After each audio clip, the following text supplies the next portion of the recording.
If A and B are two mutually exclusive events of a random experiment and P of not A equal to 0.45, P of A union B equal to 0.65, then find P of B ன்னு சொல்லியிருக்காங்க.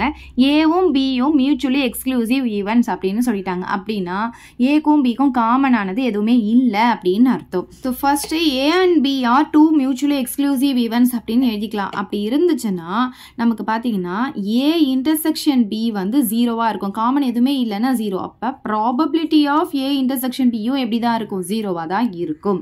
Okay, next நமக்கு என்ன கொடுத்துருக்காங்கன்னு பாருங்க.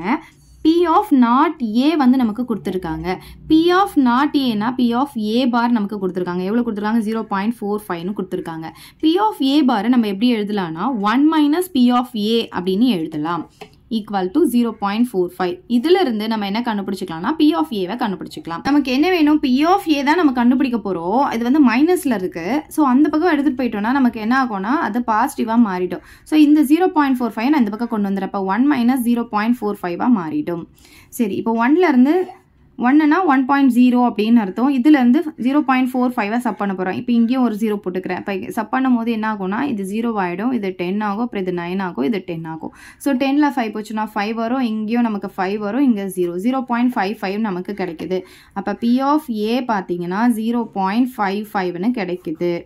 Okay, next என்ன கொடுத்துருக்காங்கன்னு பாருங்கள். P of A union B நமக்கு கொடுத்துருக்காங்க. P of A union B வந்து எவ்வளோ கொடுத்துருக்காங்க? 0.65ன்னு கொடுத்துருக்காங்க. நமக்கு வந்து P of B கண்டுபிடிக்க சொல்லியிருக்காங்க. சரி, அப்போ இது எல்லாமே ரிலேட் ஆகிற ஃபார்முலா என்ன தெரியும்ல நமக்கு? P of A union B ஃபார்முலாவை யூஸ் பண்ணி நம்ம இது ஈஸியாக போட்டுடலாம். P of A union B equal to P of A plus P of B மட்டும்தான் வரும். ஏன்னா minus P of A intersection B போட்டாலும் இது மியூச்சுவலி எக்ஸ்க்ளூசிவ் இவெண்ட்னால அது ஜீரோ, அது வராது, நமக்கு இதோட ஸ்டாப் ஆகிடும். இல்லை நீங்கள் எழுதிட்டு அது ஜீரோன்னு போட்டாலும் ஓகே தான். So P of A union B வந்து நமக்கு அவங்க கொடுத்துட்டாங்க 0.65 சொல்லிட்டு அதை நம்ம இங்கே போட்டுக்கலாம். Equal to P of A இப்போ நம்ம கண்டுபிடிச்சோம் 0.55 சொல்லிட்டு அதை நம்ம இங்கே எழுதிக்கலாம். ஸோ இந்த P of B தான் நம்ம கண்டுபிடிக்க போகிறோம், அதை அப்படியே வச்சுக்கலாம். ஸோ P of B மட்டும் இந்த பக்கம் அப்படியே இருக்கட்டும். இந்த 0.55 நான் அந்த பக்கம் கொண்டு வர போகிறேன். அப்போ 0.65 மைனஸ் 0.55 அப்போ என்ன கிடைக்கும் நமக்கு? 0.65ல் 0.55 போச்சுன்னா நமக்கு என்ன வரும்னு பார்த்தீங்கன்னா லாஸ்ட்டில் 0 வந்து அதுக்கு வேல்யூ கிடையாது, 0.1 தான் கிடைக்கும். அப்போ P of B equal to 0.1ன்னு கிடைக்குது.